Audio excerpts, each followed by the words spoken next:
A little programming note for you. We were expecting to have Janine Pirro here at this point in the program, but unfortunately, with all of 2 hours notice, we found out that she bailed out. Now, she was going to be plugging her book, He Killed Them All, talking about the Durst story here and she being a central figure in it.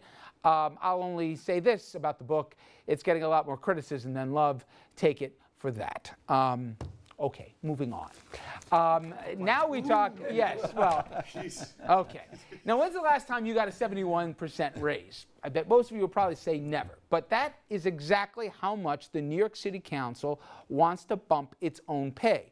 Their base salary, it's about $110 to $112 grand a year. It would go up to $192,000. Now, to make it more palatable, they're saying they'd agree to ethics reforms in exchange for raises. But let's bear in mind, police officers and firefighters, they're getting in the city 1 to 2% raises, right, annually. So it's hard to believe, I can't believe you've tried that, that they're going to exactly be raising the flag here to fight for the city council's pay hike. Okay, of all people, guys, I saw a quote from none other than Anthony Weiner, who said, you know what, I'd give them the money, but they can't have a second job.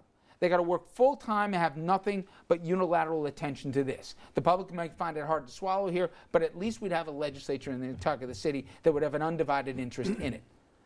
I know it's Anthony Weiner, but it's a legitimate point. You know, you just did a wonderful job connecting the first segment to the second segment. Thank you. Thank you. Because that's the problem in the first segment, right? Is the fact that you got a law business, you got a law business going on at the same time you have control over public policy.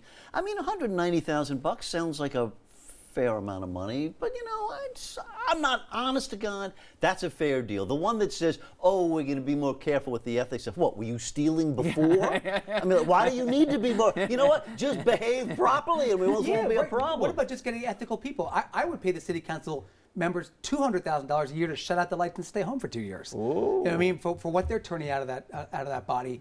But I mean, why do you just get ethical people? I mean, that sounds nice, but how do you do that when this is something that goes through an electoral process? You're not supposed to trade your public position for personal wealth with things. Don't do it. Don't do it. Andrew is for trading. It's for trading the wealth. I'm just saying there's no filter that stops an unethical person from being elected to office, so you need some ethical reforms that tie them down. You need tons of transparency. You need tons of transparency. And one of the best ways is to keep them to one job. How does this sit with you, especially, let's give it context. What does a incoming assemblyman get? $79,000 a year. And it's, for most of the state, you can't live on $79,000. And you got to drive to Albany also. And you have if you have a family and school and all that. But look, this is sort of phony baloney a little bit, because this just take one job. What do you do about the guy who owns a company? Can he own the company and have unearned income? Right. What about the guy who has a stock portfolio? In addition to that, we've managed to handle this in a thing called the U.S. Congress. Yes, we do. Okay, and while there's some questions as it relates to taxes, millionaire after millionaire after millionaire. That's a generalization, but okay. Give me the good old days of Mike Bloomberg when the government, the mayor was bribing the people instead of the people bribing the mayor. What about this idea? We're the employer, right? I mean, and if you hired someone to work for you, you don't want them running some side business out of your office, do you? Isn't it fair as the employer to say, hey, you work for me, you're working full time? That's why you're a great columnist. You know how to make it pithy and pithy. Right. But what do you do about the millionaires? Are you going to just let life's not fair. But that's a red herring. That's a red herring. I'm saying back to you. Are you red baiting? Are you calling me a communist? God, here we go. Yes. The McCarthy. Let's bring it back. No, here's what I am saying, my friend. If you had a vote, would you give them the pay hike that they're proposing? They haven't formally, obviously brought up for a vote, but obviously this is a story that's leaked for a reason. Let's just be clear. They haven't had a pay raise in 12, 15 years.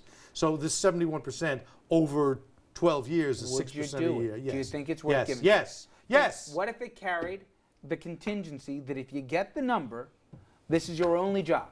I would, in this current environment, the answer is yes. It's a deal worth taking, but it's just more of a city where the power positions go to the wealthy. And that's no good. How about the same rule if we applied it to Albany?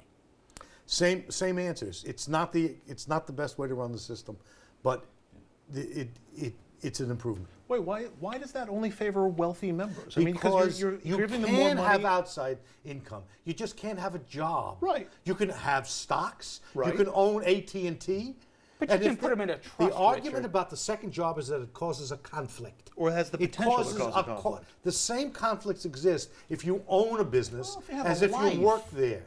If you own a restaurant, it's okay, but if you work as a waiter, it's no good. It's not been much of an issue. We don't Yeah, have too please. many waiter legislators. I don't. And you I don't remember at Red Lobster having too many assemblymen that are fighting with me over tips for clients. All right. So- Nice. Yeah, thank you.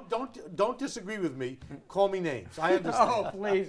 Those shrinking violet here. Check, please, Assemblyman. You can have a vote, and you're smart enough to know As a that. matter You of can fact, put in a trust. in Albany, there are people who own restaurants who would not be subject Yeah.